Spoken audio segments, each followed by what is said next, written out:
జీవిత ప్రయాణం ఎంత విచిత్రం అంటే మనకున్న దాన్ని వదిలేసి పక్కోడి దగ్గర ఉన్న దాని గురించి ఆశపడతాం, ఆలోచిస్తాం, దాని గురించి కష్టపడతాం.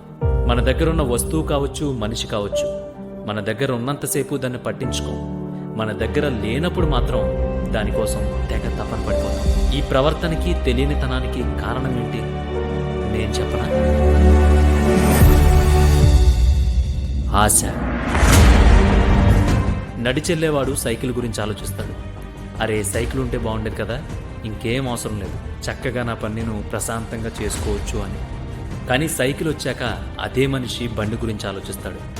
బండి ఉంటే ఈ సైకిల్ తొక్కే పని ఉండదు, నా పని ఇంకా త్వరగా అవుతుంది అనుకుంటాడు. బండి దొరికాక అదే మనిషి మళ్ళీ కారు గురించి ఆలోచిస్తాడు. కారు దొరికాక దానికి మించిన దాని గురించి ఆలోచిస్తూనే ఉంటాడు. ఈ కథ ఎవరో దారిన పోయే దానయ్య గురించి చెప్పడం లేదు, నీ గురించి, నా గురించే చెప్తున్నాను బాసు.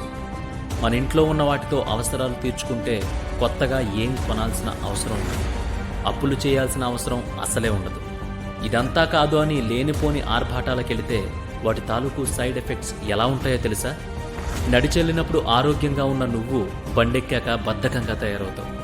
కారెక్కాక కొవ్వు పట్టి లేనిపోని రోగాలకు నిలయం అవుతావు. అక్కడి నుంచి వచ్చిన రోగాల్ని తగ్గించుకోవడానికి మళ్లీ నడక మొదలు పెడతావు, సైకిల్ తొక్కుతావు. ఉప్పు కారం లేని చప్పిడ కూడు తింటూ మళ్లీ ఎక్కడ మొదలయ్యావో అక్కడికే వచ్చి పడతావు. కానీ ఈ మధ్యలో అత్యాశతో నువ్వు పరుగుపెట్టిన సమయం అంతా కేవలం నిన్ను నువ్వు గుల్ల చేసుకోవడానికి తప్ప నీకు చీమంత మనశ్శాంతి కానీ, నీ మేలు కోరుకునే నలుగురిని కానీ నీకు తెచ్చిపెట్టదు. కాబట్టి మనకున్న దాంట్లో మనం ఎప్పుడూ కోటీశ్వరులమే.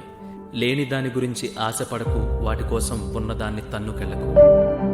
ఆశా పాసం బందీ చేసేలే, సాగే కాలం ఆడే ఆటేలే. తీరం సేరేలోగానే ఏ తీరవునో